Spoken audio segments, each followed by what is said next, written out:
I'm Raj Kumar, President and Editor-in-Chief of Devex. We're back here in Dubai at the Global Education and Skills Forum. I'm joined by Dr. Harry Patrinos, who's the Manager of Education over at the World Bank. We're both DC-based. We came all the way to Dubai to have this discussion.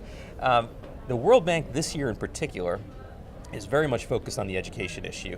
You put out a World Development Report which talks about a learning crisis as kind of the main focus. Let's just start there.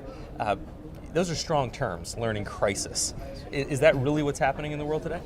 I think so, and the way I interpret it is that a crisis, using my Greek roots, is a word that actually means a decision point. It's an opportunity. I think it's the time to think about what we're trying to produce in education, where we are, and what can we do better.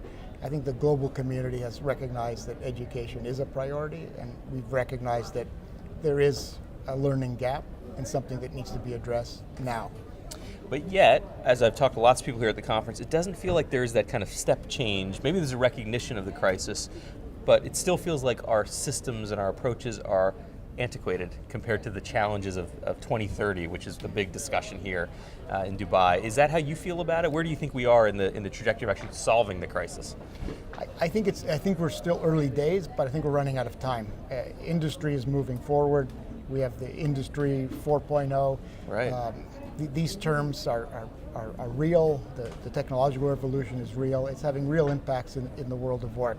And education is a bit slow to catch up. I think we really need to push it.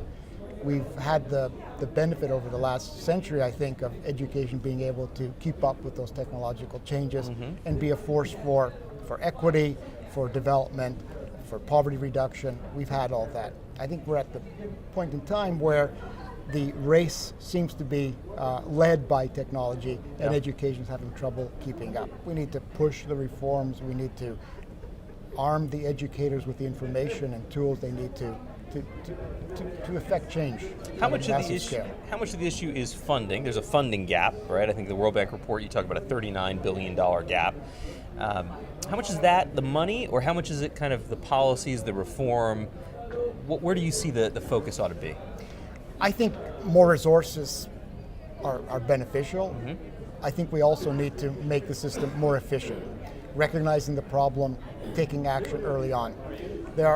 There's a lot of money being spent on education, not always being spent on those things that will actually improve learning for children at the early ages, and particularly in lower income countries. We need to prioritize, focus on early gaps before they become a problem in the system. And I think we know now what to do in those early ages. Early child development, the evidence is pretty clear. Very strong. Yeah. I think early reading is another priority. We need to maintain the edge that kids come prepared to school, give them the tools to become strong readers, because reading is the foundational skill. And I think the evidence is mounting that this is missing in some countries, and we need to take urgent action. Now, are those things that seem to be pretty obvious, pretty incontrovertible, are they reflected in the World Bank's lending portfolio? Can we look at where you're directing money in education and kind of see those things aligned?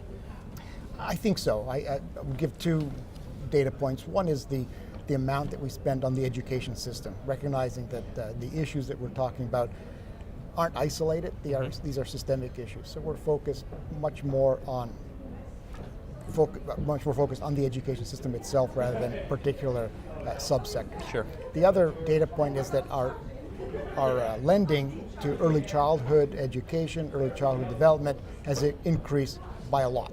Now, it was at low base. Well, we have to start somewhere. And I think these are fundamental But what are the changes. numbers now? What's the lending amount to early childhood? I should know this, but give me an idea. I don't have it either. Okay, we'll look at it. We will follow up on this number. Yeah. I know that the Global Partnership for Education just had their replenishment. Yes. And that was a little disappointing in the sense that their target was 3.1 billion and they raised 2.1 billion. How do you see the funding gap? You're at the bank, you're dealing with this issue a lot. There's obviously the domestic resource mobilization component, there's bilateral aid as a component, there's private philanthropy, there's lending instruments. Is the financial infrastructure at a global level set up to close the gap in education financing, or are we not structured the way we need to be structured today?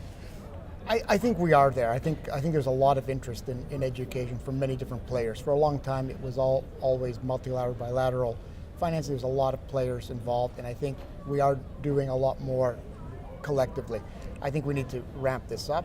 We need to collaborate more, but that is coming. The attention to education from all spheres is increasing. The funding levels, they could go up, but I think we can do a lot with what we have, and we need to demonstrate the effectiveness in order to attract more interest. Domestic financing is fundamental. The approach from bringing in external resources is very important, but these have to be catalysts for change. We need to see sustainable programs. We need to build capacity so the countries do this themselves, and we're seeing much more of that than we did in the past. Have you picked up any exciting ideas from this conference yet? I know we're still just midway through day one, but have you picked up any thoughts that you're going to take back with you to Washington and your work at the World Bank? I think on the question of artificial intelligence and what this means, I think there are scenarios. Some are much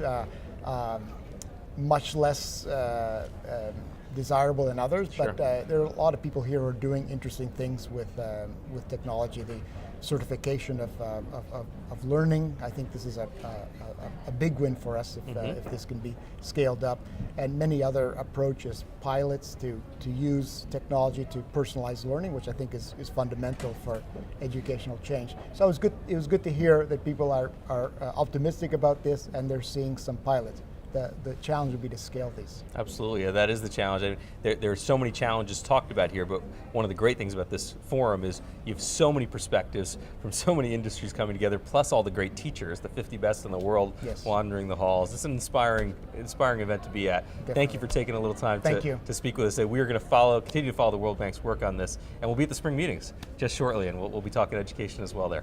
That's wonderful. Thank you very much.